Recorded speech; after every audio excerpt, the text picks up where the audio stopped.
So students, today we are going to start with the next topic, and that is this next hormone, plant hormone or PGR, that is called as gibberellins. So gibberellins are weakly acidic plant hormones which are structurally tetracyclic diterpenoids and then they are responsible for promoting elongation of stem. Even those plants which remain small in the form of rosettes, even those plants start elongating because of the effect of gibberellin. Gibberellin is responsible for elongation of internode. So those plants which are genetically short, that means their internodes are small, that means gap between nodes will be less. Though if those plants are applied with gibberellins or gibberellic acid, it is found that they also start becoming taller because their internode size will increase. Gibberellin is also responsible for seed germination, breaking dormancy, inducing flowering as well as fruiting. So it was first discovered in Japan from the fungus called as Gibberella fujikuri. So this was the fungus the scientist was working upon or experimenting upon. So it was discovered that this fungus releases a hormone or a chemical which causes elongation of the plant. And this was discovered in the case of a disease of rice which is called as foolish seedling rice disease, or otherwise bakane in Japanese language disease. So what is bakane basically? It's a disease of rice which has been known to reduce yield in Japan, as an affected plant will become weak and will become very thin and tall. Such plants will not develop flowers, so definitely the production will come down. This disease was found for the first time by Hori, and he found that there is a fungus which is responsible for this. So Kurosawa was the scientist.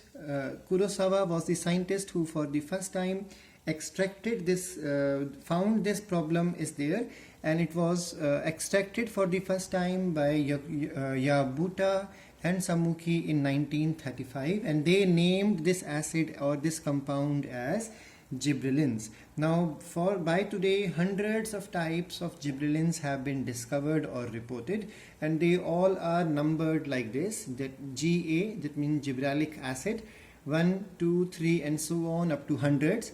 The first gibberellic acid discovered is called as Ga3, and it carried 19 number of carbons. That means it's a long chain carrying 19 carbons. So accordingly, there are two types of gibberellic acids. Either it carries 19 carbons or it carries 20 carbons. So accordingly, two categories are there. So the first one discovered was the category which carried 19 carbons in the chain. And remember, one more types is possible. Gibberellins can be of two types again, free and bound. Just like in the case of auxin, those gibberellins which are free, they are physiologically active to function, and those which are bound with some conjugate compound, they are called as bound type, and such are physiologically non-active, and they are in the form they are basically for storage to be used in the future. So the first gibberellic acid, remember, is Ga3, which carried 19 carbons. Now gibberellic acid has many functions. Let's first of all read the functions. So it has many functions. For example, the easiest function we can talk about is regarding the sugarcane. We all know stem growth, leaf growth, these things are responsible for better yield in the case of sugarcane.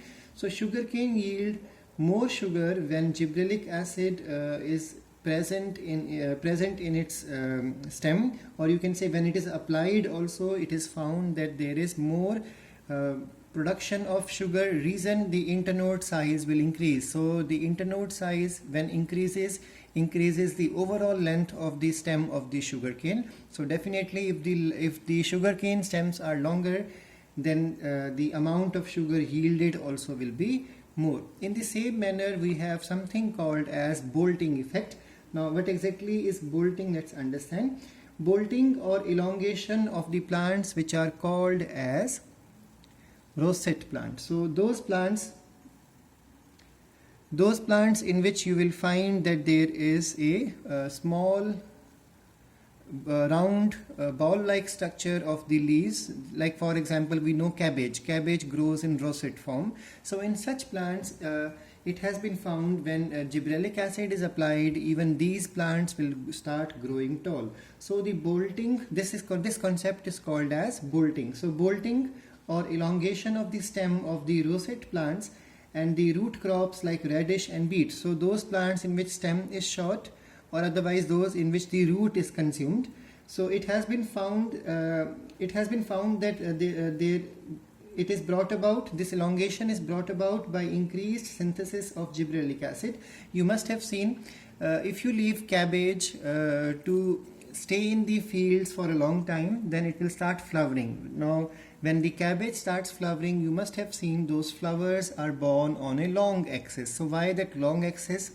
Because cabbage is supposed to be small in size. So reason is, genetically cabbage has become such a plant that it remains short, so it does not produce or secrete good amount of gibberellic acid.